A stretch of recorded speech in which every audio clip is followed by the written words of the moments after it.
మచిలీపట్నంలో ఈ నెల 22న టీడీపీ జిల్లా ఆఫీస్ నిర్మాణానికి భూమి పూజ జరగనుంది.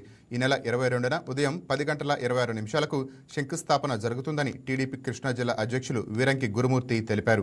మచిలీపట్నం జిల్లా పరిషత్ సెంటర్లో ఎకరం 60 సెంట్ల భూమిలో పార్టీ అవసరాలకు తగ్గట్టుగా కార్యాలయం ఏర్పాటు చేయడానికి అన్ని ఏర్పాట్లు జరుగుతున్నాయని అన్నారు. భూమి పూజ కార్యక్రమానికి కార్యకర్తలు పెద్ద ఎత్తున హాజరు కావాలని పిలుపునిచ్చారు.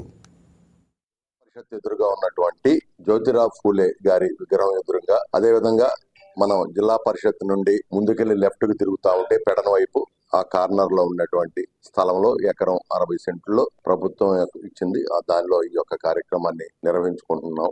చాలా సంతోషం కూడా. జిల్లాలోని ప్రముఖులందరూ కూడా వస్తారు. దయచేసి ఈ కార్యక్రమాన్ని జయప్రదం చేయవలసిందిగా కోరుతా ఉన్నారు. కార్పొరేషన్ చైర్మన్లు, మాజీ కార్పొరేషన్ చైర్మన్లు అందరూ కూడా నీటి సంఘానికి సంబంధించినటువంటి ఈజీ వాళ్ళు కానీ మొత్తం అందరూ కూడా వస్తున్నారు. వచ్చి ఈ భూమి పూజ కార్యక్రమాన్ని ఘనంగా నిర్వర్తించడం జరుగుతుంది.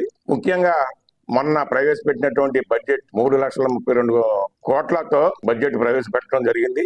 దాంట్లో అన్ని వర్గాలని కలుపుకుంటూ పెట్టినటువంటి ఈ బడ్జెట్, అందులో ముఖ్యంగా రైతులకు, దేశానికి వెన్నెముక రైతు అనే నినాదంతో రైతులు కూడా పెద్దపీట వేయటం జరిగింది. 22/2/2026 ఆదివారం ఉదయం 10:26 నిమిషాలకు తెలుగుదేశం పార్టీ కార్యాలయాన్ని శంకుస్థాపన కార్యక్రమానికి మరి మచిలీపట్నం జిల్లా చుట్టుపక్కల ఉన్న 7 నియోజకవర్గాల ప్రజలందరూ కూడా, తెలుగుదేశం పార్టీ కార్యకర్తలు, నాయకులు అందరూ కూడా ఇచ్చేసి కార్యక్రమాన్ని జయప్రదం చేయాలని చెప్పి కూడా అందరికీ ఆహ్వానం పలుకుతున్నాం. ఇంకా తెలుగుదేశం పార్టీ కార్యాలయాన్ని స్థాపించాలని ఈరోజు మాకు ఆ అదృష్టాన్ని మరి చంద్రబాబు నాయుడు గారు కానీ, లోకేష్ గారిని కానీ కల్పించారు.